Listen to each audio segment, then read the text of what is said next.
Então, o impeachment é para derrubar o sistema ou para consolidá-lo? Eu digo, bom, depende de quais são os agentes que estão em jogo. Quando estouraram as manifestações de rua, eu já achei que aquilo era uma espécie de ejaculação precoce. De cara. Falei, bom, nós vamos ter que de algum modo ajudar. Eu não posso recusar a minha ajuda a isso aí.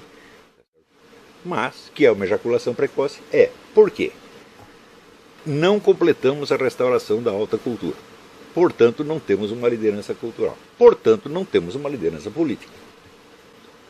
E eu mesmo recomendei aos candidatos a líderes que não liderassem nada, mas que simplesmente seguissem a massa. Por quê?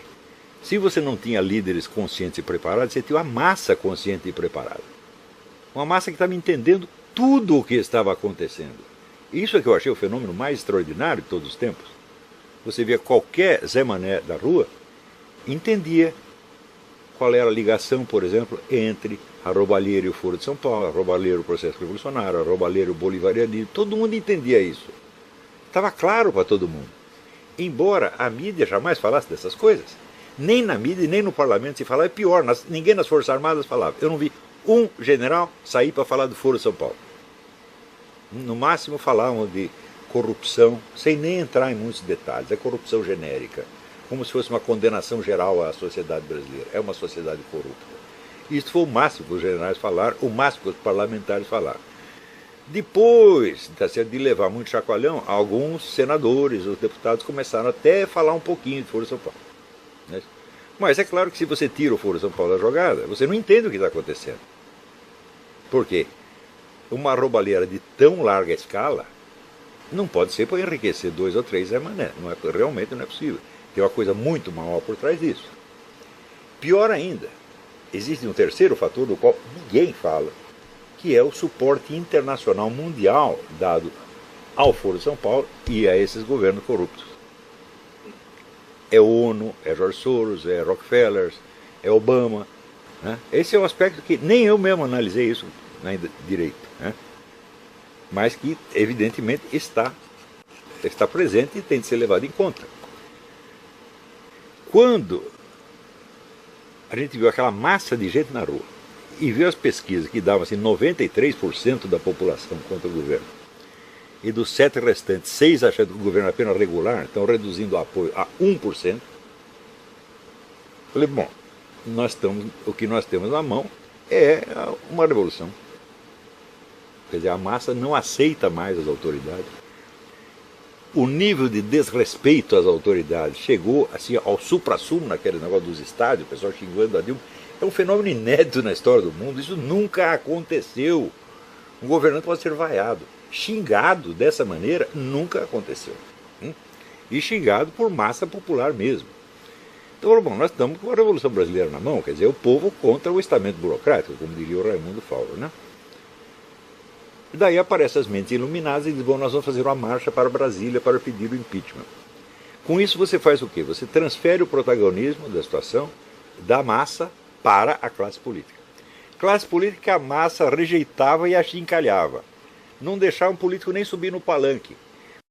O senador Aécio Neves recebeu líderes de vários movimentos, né? O partido praticamente apoiou um dos movimentos de rua. Falando do impeachment, que é o caso do movimento de vocês, o Brasil Livre. Eu sou a Beatriz Kisses, hoje é dia 24 de outubro, eu estou aqui com o Kim e a Cláudia. É apartidário, não tenho nada a ver com partido político, eu não tenho nada a ver, acho que você também não tem. Então, o nosso movimento é um movimento dos brasileiros. Né? Não queremos deputado, não queremos senador, não queremos governador, não queremos PSDB, não queremos político nenhum. Então, você está passando o protagonismo do movimento justamente àqueles que o movimento rejeitou. Os autonomeados líderes da manifestação, que não eram líderes de coisa nenhuma, ninguém jamais tinha ouvido falar deles, apareceram no palanque pela primeira vez ali. Se você perguntar como se disseminou a palavra de ordem da manifestação, se disseminou por internet, por 1001 canais que ninguém podia controlar. Então, a partir deste momento que houve a marcha para Brasília, o que aconteceu? Você despertou as ambições da classe política.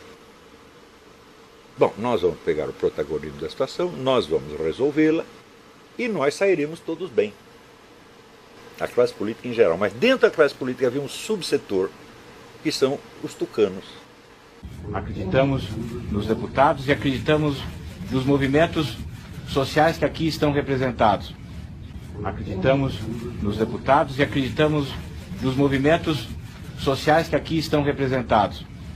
Pela Carla, que representa 43 movimentos, Checker, que representa o movimento Vem para a Rua, o movimento Brasil Livre, ou seja, são os movimentos sociais que mobilizaram a Avenida Paulista, mobilizaram a Avenida Atlântica, mobilizaram as avenidas de todo esse Brasil.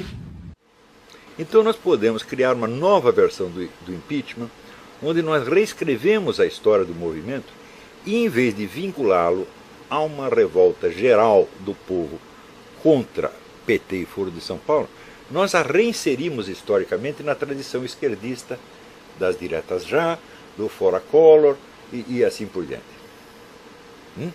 Vejam os discursos do senhor Miguel Reale Júnior e do FHC nos últimos dias, que é exatamente isso. Eles estão criando uma modificação total do panorama histórico e inserindo esse movimento justamente na tradição que ele abominou. O partido praticamente apoiou um dos movimentos de rua. São os movimentos sociais que mobilizaram a Avenida Paulista, mobilizaram a Avenida Atlântica, mobilizaram as avenidas de todo esse Brasil. E de você perceber que por cima e por trás do movimento popular houve uma manobra para inverter o seu sentido histórico. Se você não é capaz de perceber, você não é capaz de perceber nada.